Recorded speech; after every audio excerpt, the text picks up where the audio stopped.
Strategic media and public relations is bringing together dynamic companies, investors, and consumers like no one before.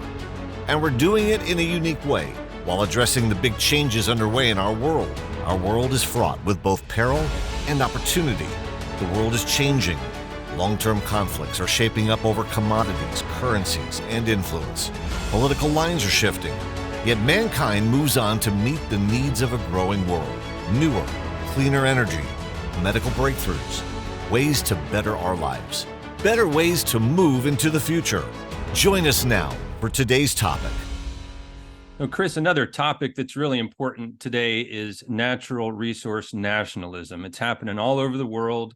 It's something you see in the news regularly these days, and obviously it's got to have ramifications to the investment community in general. So could you give us a little insight into what you feel is important to pay attention to about the nationalism of natural resources around the world? Well, Eric, look, I have said before in one of our other conversations that we're putting out right now to introduce people to strategic media and public relations, I've talked about the great stagflation. I've talked about how the world is moving away from globalization. And one of the elements that intersects both of those is this idea that we are seeing countries motivated by very different factors at times come to various levels of understanding that they either have to get more of what they need in a closer proximity to their country. For example, the US, with all of these ambitious plans for green energy, for infrastructure, and so forth, we produce relatively little in this country of most of the things that we need for everyday life, save for oil, gas, and coal. Whether it's everything else, copper, lithium, uranium, you name it, we're in a lot of trouble without having those things available. So that's the one end of things. And as we get into this multipolar, fragmented world, it's going to take a lot more money to get those resources in, which we're still going to have to do likely for years to come from other countries. Meanwhile, those other countries, at the very same time that you've got this dynamic playing out, they're going to exacerbate the cost issue by saying, hey, wait a minute, we don't like the idea anymore of the developed nations coming into our countries, raping our resources and the landscape and so forth, and taking everything back home with them and leaving us with crumbs. That's over. So you've had, and notably in the news, as you and I are talking about this, look at the coup you just had in Niger.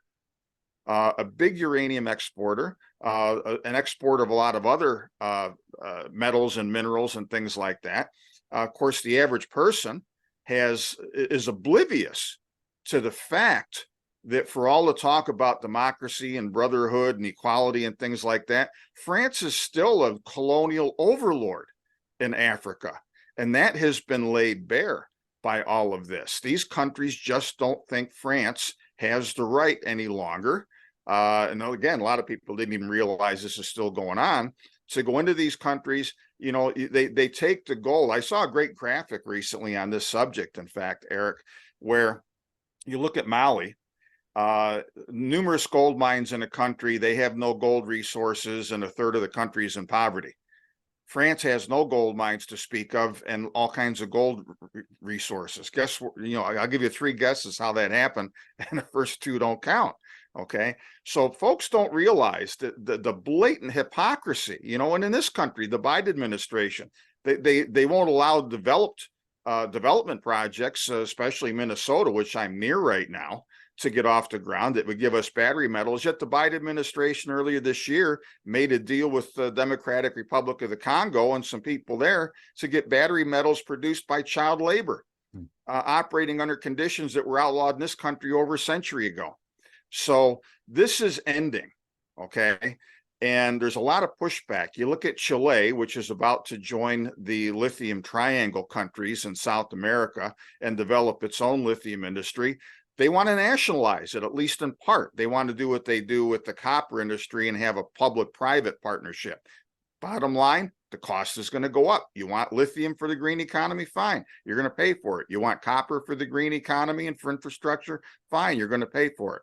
So this is the part of the resource nationalism equation, especially where you've got numerous countries in Africa and South America and elsewhere that simply want a fair shake. They want to be paid and build their own countries, help their own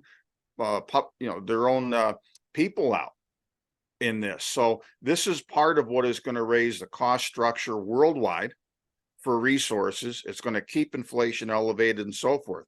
That's all the bad news cost wise. The good news is that savvy investors that know what sectors and companies to look at, this is a generational opportunity for them. And we're going to be bringing folks what we think are some of those generational opportunities. Well, nationalism of natural resources is definitely a theme that's here to stay for the foreseeable future, and is important to everyone out there to be aware of and to invest accordingly to take advantage of the situation, as opposed to sitting back and just being reactionary. So, Chris, thank you for explaining this important detail to us today. And folks, thanks for tuning in and listening to what we have to say. We appreciate your time. Have a great day. We hope you got a lot out of today's subject. Make sure you avail yourself of the resources and contacts offered today. Subscribe to this channel for future topics and opportunities. And if you have any questions, drop us a line. Thanks for tuning in.